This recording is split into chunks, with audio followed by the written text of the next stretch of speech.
Ladies and gentlemen, we are here with one of my favorite tight ends in the state of Maryland, Mr. Logan Nave, coming out of Westminster High School. Logan, how's it going? I'm doing awesome, Josh. How are you? I'm doing great. I know you've been busy at the camp circuit. I got to see you at FBU, Nova, and at the Top Gun camp. I also got to see you at one of the Crab Bowl camps a couple of weeks ago. So, how has that process been for you this summer? The camp circuit has always been really important to me because I feel like there's only a handful of guys that really take time to develop themselves at a camp. So while, they always say at camps, like while your opponent is out sleeping or partying, whatever, you're here getting better. And so I take it very seriously when I go to camps. It's a time for me to be able to get in good work and compete against some really good athletes. And it also really keeps me humble because you go against guys who are five-star DBs or, highly recruited from this area. And so it definitely opens your eyes up and keeps you in check. It helps you to keep on pushing yourself because you can see what the competition in areas that you wouldn't necessarily play. Like, I know you guys had a game against Bowie last year, but it's not like you're going to be seeing kids from PG County or Montgomery County all the time out in Westminster. Absolutely. Now, going back to the Football University Top Gun camp, we spoke a little bit about your experience the day of, but now that you've had some time, I want to know what's your overall thoughts on the experience of going down to that camp? I definitely think it was well worth the trip and the money and everything like that because being able to work with Nate Poole and Fred Barnett, how else can you get better than with working with NFL players? So I definitely feel like I improved a lot while I was there, and I learned a lot from those guys. And even just being around the group of receivers that I was around, it helped me develop friendships with these guys that I still talk to. So overall, just an unbelievable experience, and it's something that I'm going to remember for the rest of my life. I mean, FEU camp, it was incredible. It was like nothing that I had seen before. And until I go back down there, until I'll see again, honestly. Yeah, absolutely. Logan, among the other off-season things you've done, in the past you've been part of the USA football program. Could you just tell us what that experience is like and also explain, because a lot of people don't really understand that we've got a football program just like the basketball team has a USA basketball program. Yeah, so Team USA is this really awesome organization, and they are the governing body of football. I mean, they are just like any Olympic team that you see go out and compete on TV, except they are playing football, which you might not see in the Olympics. And so because it's not considered an Olympic event, it has its own kind of meaning to it. And so I was fortunate enough to be part of the U17 select team that was coached by Coach Tyree Spinner, who coaches back home with me in Maryland at Avalon. And it was just such a blessing to be down there. I've always wanted to perform at the highest level and compete against the best players in the world because I feel like one day I will have the opportunity to be able to compete against the best in the world. So being down there in Dallas was awesome, being able to develop friendships with my teammates and my coaches and being able to play against Canada and win. Like, that was just such a surreal feeling. And I can remember strongly running out of the tunnel at Cowboy Stadium, and I was a part of the starting offense, so they called my name out. And as you're running out, it just hits you that you are doing something really special. And what better way to play football than to be able to represent America? It was such an awesome experience. Hey, I can only imagine. I mean, it's rare enough that you get the opportunity to represent your country, but having the opportunity to do it in football has just got to be something that most people can't even dream of doing. Absolutely. It was, I would say, probably one of the best moments of my life.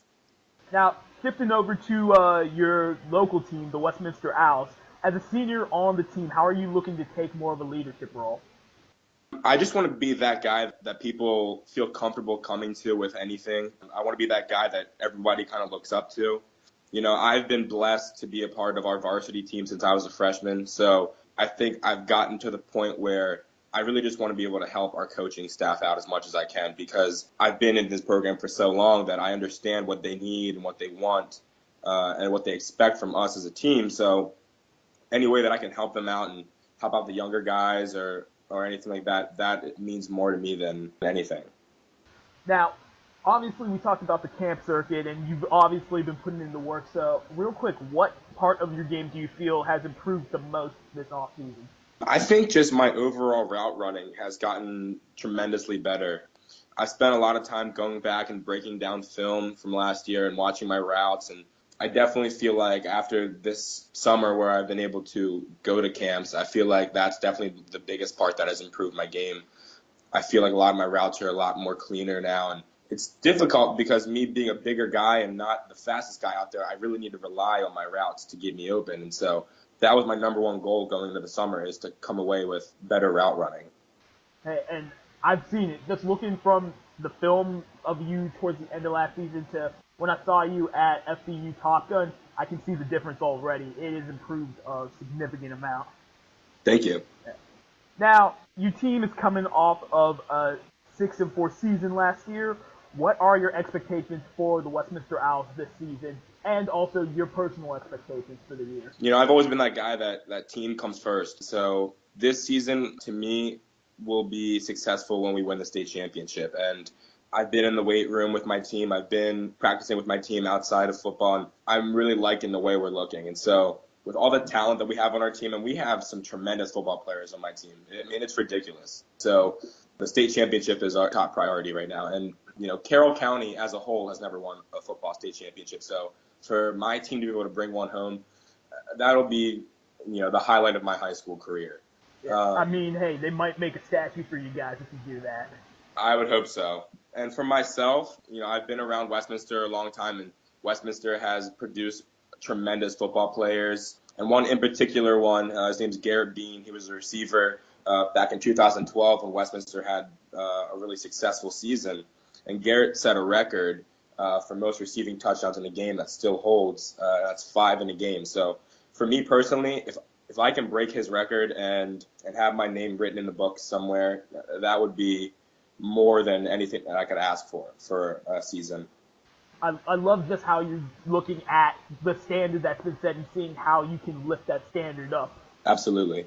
Now, let's take a look at your schedule real quick. I want to know, what game have you had circled since the schedule came out?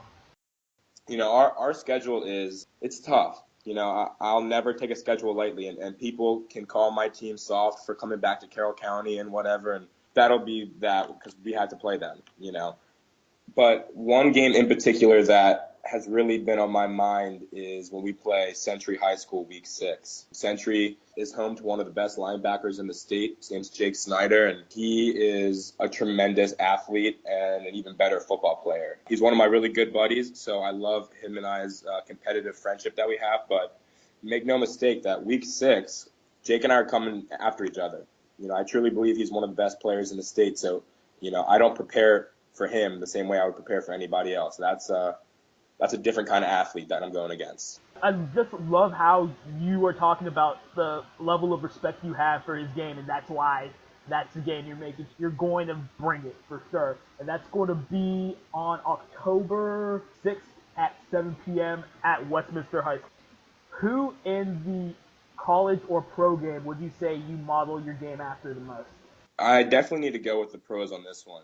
Travis Kelce is my idol. He's my hero. He is a tremendous football player, and in my opinion, I think he's the best tight end in the NFL. And so being able to watch him closely during the season and while he's training outside of the season, he's somebody that I definitely try to model myself after, because he is like the product of what I want to be. I want to be a tight end that can receive the ball and be able to run afterwards and score long-distance touchdowns. And so I would definitely say Travis Kelce from Kansas City is my guy. And I mean, Kelce, he's a guy who brings a level of intensity that very few players can match. And I mean, I personally would say Gronk is the best tight end, but I can't argue with you because Kelce's on the field more than Gronk is. Understandable. Let's talk about your recruiting process. How's it been going? Like, what schools have you been in touch with? I've been fortunate enough to be in contact with a lot of schools. Haven't gotten any offers yet, but I know that I'm just going to continue to trust in the process and it'll all come in good time. I've talked to schools like Georgetown and Stevenson and Shepherd and Grove City and Albany. So, I'm not at all nervous about where I'm going to play at because I've always had the passion to play college football. And if I can play at any level, whether it be D1, D2, or D3, I'm going to make the most of it because either way, it's college football and it's a completely different animal than what high school is. Absolutely. Okay, now I really want to know, what are you looking for in a college program? Because a lot of the recruiting process is you selling yourself to the school, and every once in a while a school will try to sell themselves for you, but I want to know what you're prioritizing. I would say I'm not looking for anything too specific. I just want to be able to play football. I don't want to have to sit out as a freshman. I tell people all the time, I'm a football player. I'm not a bench player. So I want to be able to play wherever I go. And honestly, the most important thing to me is I want to go somewhere where there's quality players. I don't want to go somewhere where it's all about the I instead of the we. I've always loved Westminster with our one heartbeat because there is no I. It's always about the we. And so if I can go somewhere where I can meet a group of guys that all have one common goal and all want the same things, then that's all I could ask for in a college program, really. Hey, I understand that 100%. Now, we know that eventually there's going to be life after football, so what are you considering majoring in college to put yourself in a good position for when that inevitably happens? I have, over the past, I'd say, year and a half, decided that when I go to college, I'm going to major in religious studies because after football, no matter how high up I go, after football, I want to join Young Life staff, and I want to be able to help impact kids' lives and bring them to meeting Jesus. So that has been my plan, and I don't see that changing ever. I'm not necessarily religious, but I can respect that a lot because you have gone through that process. We were talking offline, and he told me you were actually at an event last week. And hey, I love the fact that you have gone through this and you're looking to give back and just help the community and not just be a taker, but somebody who adds value as well. Absolutely. Now, this is a bigger question overall about recruiting in the DMV area.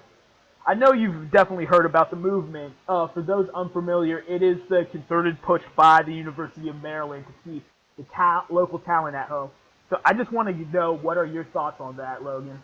I mean, I absolutely love Maryland. Lots of members of my family, including myself, are diehard Maryland fans. And so to be able to see guys around the area that I'm familiar with, commit to Maryland and be able to put on that red, it's such an awesome thing. And, I give a lot of credit to their coaching staff being able to recruit in state because, that's something that I feel a lot of colleges kind of struggle with because we have such a gigantic nation of football players. And so for Maryland to really focus in on the DMV and be able to pull guys from there, that's such an awesome thing.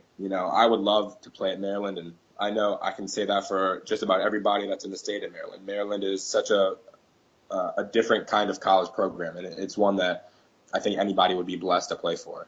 Yeah, absolutely. I mean, I've got to admit, I'm a fan. I'm wearing my Maryland Terps jersey right now, so I've got a vested interest in it, but I just love the concept of kids staying home and getting to play college football in front of their families and the guys who watch them coming up through Pee Wee ball.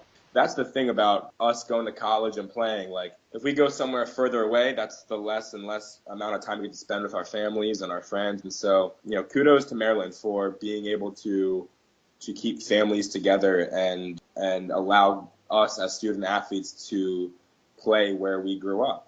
Thank you for your time, Logan. As always, it's been a pleasure talking to you. Good luck this season, and the Westminster Owls open up their season on September 1st at Urbana High School.